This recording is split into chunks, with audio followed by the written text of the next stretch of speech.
CPI Maoist party వాళ్ళు 8th రోజు శాంత అనే పేరు మీద కరెగుట్టల పైన ఎవరు కూడా రావద్దు, అక్కడ వాళ్ళ రక్షణ కోసం అంత బాంబులు పెట్టినట్టు ప్రకటన విడుదల చేశారు.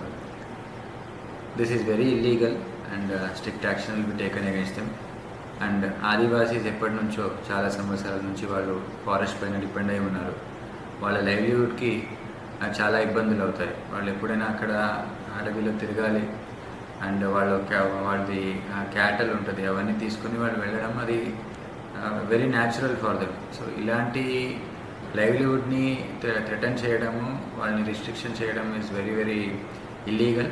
Definitely we are going to there will be strict action on them. And ప్రజలు ఎవరు కూడా భయపడొద్దు. ములుగు పోలీసులు డెఫినెట్లీ మన సెక్యూరిటీ మెజర్స్ని తీసుకుంటున్నాము. ఆ ఏరియాలో బీడీ టీమ్స్ ద్వారా దగ్గర చెకింగ్ చేయడము, కూమింగ్ ఆపరేషన్ చేయడం అంతా చేస్తున్నాము. ఎక్కడైనా ఏదైనా అనుమానాస్పదంగా ఏదైనా కనిపిస్తే వెంటనే పోలీస్కి తెలియజేయండి. We are with you. ఆదివాసీ క్షేమం కోసం మేము ఎప్పుడు కూడా పనిచేస్తున్నాము. అండ్ ఎవరెవరికైనా ఇంజురీ అయిందో వాళ్ళందరినీ కూడా పోలీస్ ఇన్ఫార్మర్ అనే పేరు పెట్టి వాళ్ళని బ్లేమ్ చేస్తున్నారు. సో ఇట్స్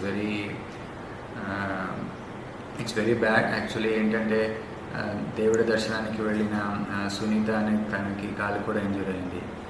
తర్వాత ఇల్లందు లేసో చనిపోయారు. అండ్ చాలామంది వాళ్ళు క్యాటల్ తీసుకుని వెళ్తుంటే అక్కడ కూడా వాళ్ళ కాలు ఇంజూరీ అయింది. సో వాళ్ళందరినీ పోలీస్ ఇన్ఫార్మర్ అని చెప్పడం it's really blaming their family. వాళ్ళ పాపం they are actually innocent tribals. So all strict action will be taken against the Maoist party.